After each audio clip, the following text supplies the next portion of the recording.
Hi, I'm Taylor if you're new here, and I love to consume some good media.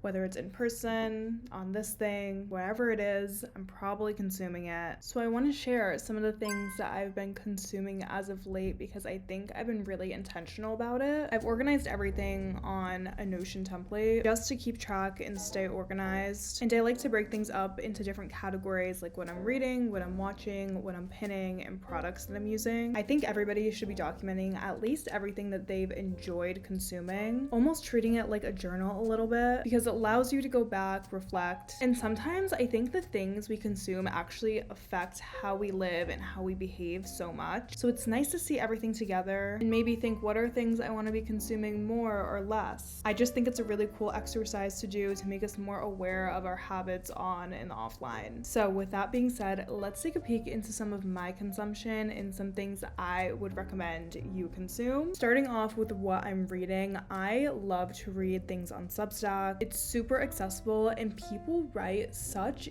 interesting things on there because it's basically an open platform where literally anyone can be an author, a blogger. So it's a lot of cool creative people writing a lot of cool creative things. The first article that I really enjoyed was the anti-facelift guide to aging well, a love letter to aging, curiosity, and beauty that deepens with time. Basically a thought piece on why cultured women age the best. It was inspired by this article right here, The Forever 35 Face by Bridget Reed. And I found this article so interesting because I think the topic of aging and beauty is so timely, especially within our generation. I cannot tell you how many conversations I've had with people on what the best age to start Botox is. This author talks about how are they going to afford a facelift in 15 years. This article really talks about how aging isn't the enemy, but an absence of depth is. That is truly what makes us uninteresting as beauty fades. So it continues to explore what the cool older woman really is. Who's the kind of woman that's gonna make you think I want to be her when I'm older? What I really love about this article is it actually gives you real life older women that you can look into, look up to, people who are doing or have done amazing things in their career, emulate beauty so genuinely, and really build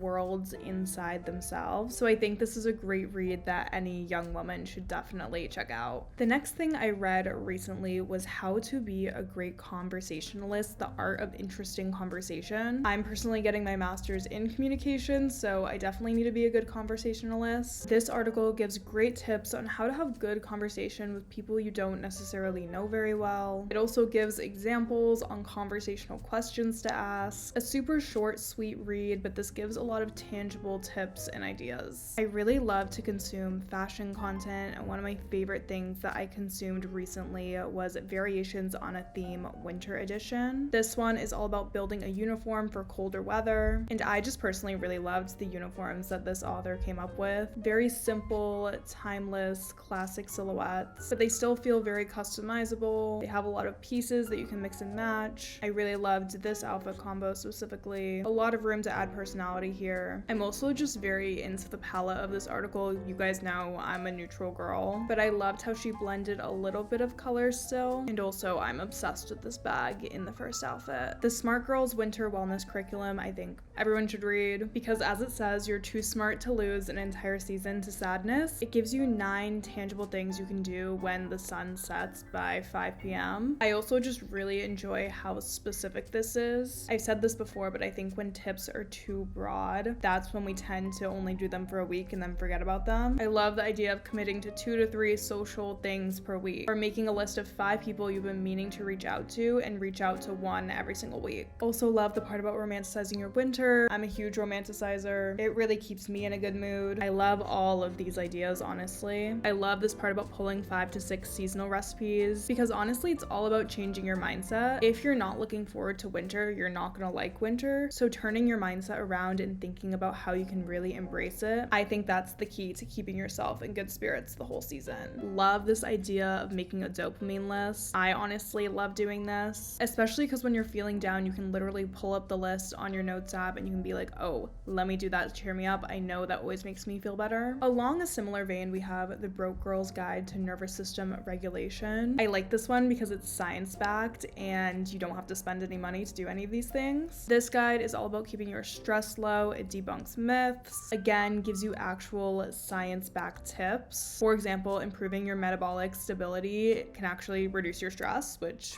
who knew? This article also provides a good chunk of bulleted points, which I enjoy because sometimes, I'm not gonna lie, I can be a bit of a lazy reader. But yeah, I'm always looking to add new things to my routine, and if they're gonna help improve my stress levels too, then I'm all here for it. This is probably one of my favorite things I've read recently, and it's better sources of inspiration than Pinterest, because we should honestly be knowing ourselves better than our algorithm. I read this about a month ago, and I've been really implementing some of the techniques into my life. And I have to say, I have definitely noticed myself being more creative, having more inspiration. For example, I've done so much people watching this month, and I found it so interesting seeing what people of different ages are wearing, what men versus women are wearing, even like what friends are wearing, because a lot of friend groups dress so similar. That is so interesting to me because it just proves that we're a product of the people around us. You just also see a lot of cool pieces when you're actually paying attention to people around you outside. This article also suggests going to art museums, consuming a lot of different print magazines or coffee table books. Watching movies, that's a big thing that I've also done a lot this month. That has definitely inspired me. And I love how at the end they just put a bunch of pictures of things on their camera roll that inspired them. A lot of times when you're focused on taking your own pictures rather than looking at other people's pictures on Pinterest, you tend to notice a lot of different things that you didn't necessarily see before. So,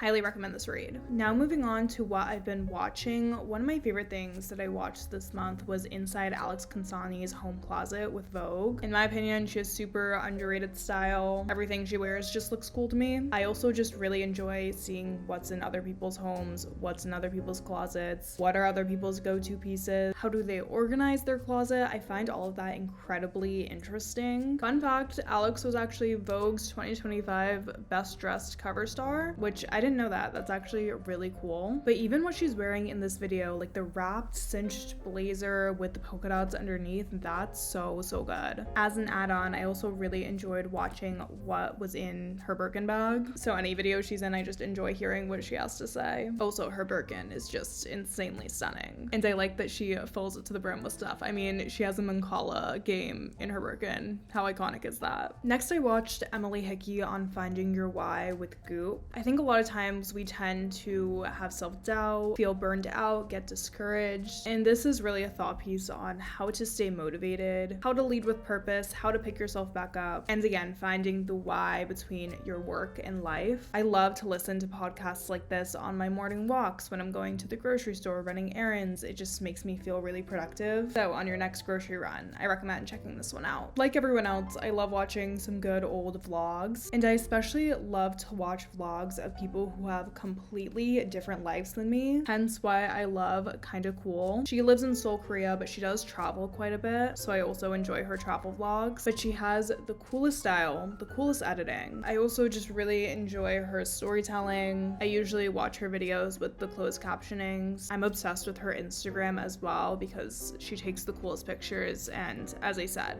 has the most insane style. I mean, so good. I think if I were to choose anyone to be my personal stylist, she would be very high on the list for me. This next one's a deep cut, okay, but the old Glossier Get Ready With Me's, I don't know why, I always go back to these videos. They're like my comfort videos to watch like as I'm doing my own makeup, especially this one with Coco Baudel. The way this is filmed and like what she's talking about is always just so soothing to me. I'm not gonna lie, I've probably seen this video like 30 plus times. Next, I've been really loving watching Allison Ho's itineraries and food recommendations. She'll explore a lot of New York City neighborhoods, like most recently she did the Upper East Side. She's always giving food recommendations, new restaurants to try, and then she does a lot of just cute, cozy vlogs in general. So again, highly recommend. The final thing I've been watching is Let's Get Dressed with Liv Perez. This is a podcast mostly about fashion, but Liv brings in some of the most incredible incredible guests. For example, she brought in one of the co-founders of Shop My, or she brought in Maeve Riley, who styles Hailey Bieber and so many other celebrities. I personally think this is a great podcast to watch or listen to if you're not only into fashion, but you're into what goes behind fashion. For example, things like styling, businesses. She brought in a trend forecaster. Just super insightful. This is probably like one of my favorite podcasts to listen to in general. Moving on to what I've been pinning, let's take a detour to my Pinterest. I love Pinterest. I use it probably every day, and I've been pinning a lot of different stuff recently. I've been pinning a lot of interiors, a lot of really neutral, cozy vibes. This picture, I love this bag hanging on the wall here. That's so chic to me. This swan painting here is to die for. I've also been pinning a lot of animal print, like this animal print rug,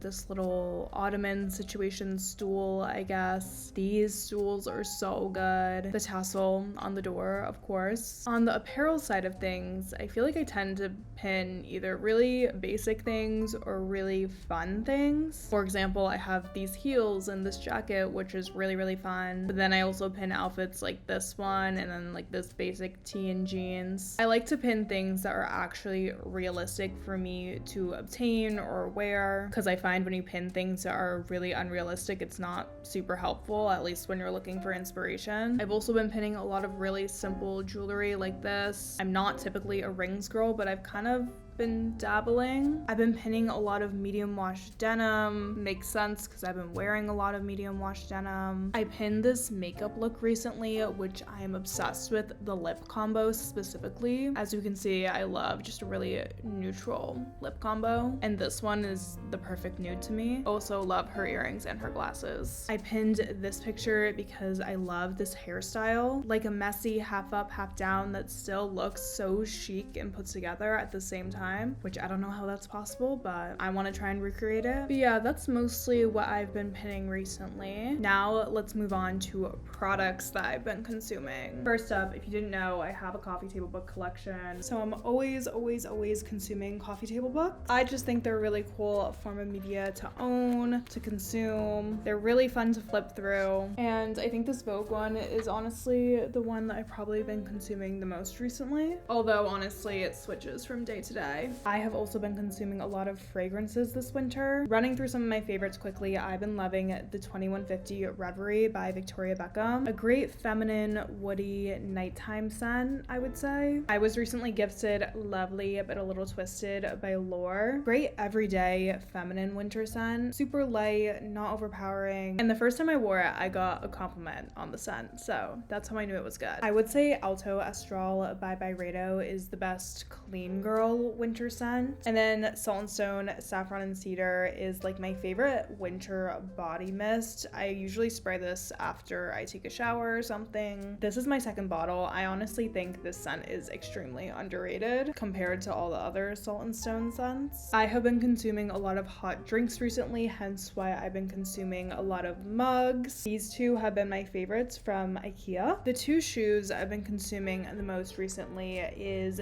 this little Croc loafer from COS. Looks really nice under a pair of pants. And then it's been snowing a little bit in New York, so I've been wearing these boots that are really nice to make sure I am not slipping on the sidewalk. They have a lot of traction and they look really good. So these are my designated snow boots. Fun fact, I used to work in beauty, so I consume quite a bit of beauty products. But I guess if we're gonna talk makeup routine specifically, first I am on my very last drops of this Dew moisturizer. One of my favorite moisturizers I've ever used. I will be getting a refill. Absolutely love the House Labs foundation. Use this all the time. And as an acne prone girl, I tend to pair it with the Hourglass concealer. Eyebrow gel, I'm a classic Benefit girl. I'm always consuming this liquid Say bronzer. And then my little cream Westman Atelier blush. And I love the Westman Atelier liner in the shade Cuckoo. That's what I have on my lips right now. I have quite a few pieces of jewelry that I've been consuming. First up, I'm always wearing these Clemmy earrings from Heaven Mayhem. I really love Heaven Mayhem jewelry. I wear these mixed metal knots a lot too. I have these gold hoops that I got gifted by my mom a long time ago that never ever tarnished because I believe they're real gold. And then my beautiful mixed metal watch. I wear this like almost every day. I think the shape is so gorgeous. It's from the brand Belova. Finally, of course, I've been consuming a lot of different pieces of clothing. I think I'm gonna show my 2 favorite accessories I've been wearing recently. The first being this Stod bag. I just think this is the perfect everyday black bag that I always turn to. I just love the silhouette of this. I think it's so chic. And then as it's been super cold, I've been wearing my little leather gloves from COS a ton. Very easy, very chic. I guess what more could you want? But that was everything that I've been consuming lately. I hope you enjoyed, and I hope this inspires you to consume more things as well. I'll see you next week with another vlog.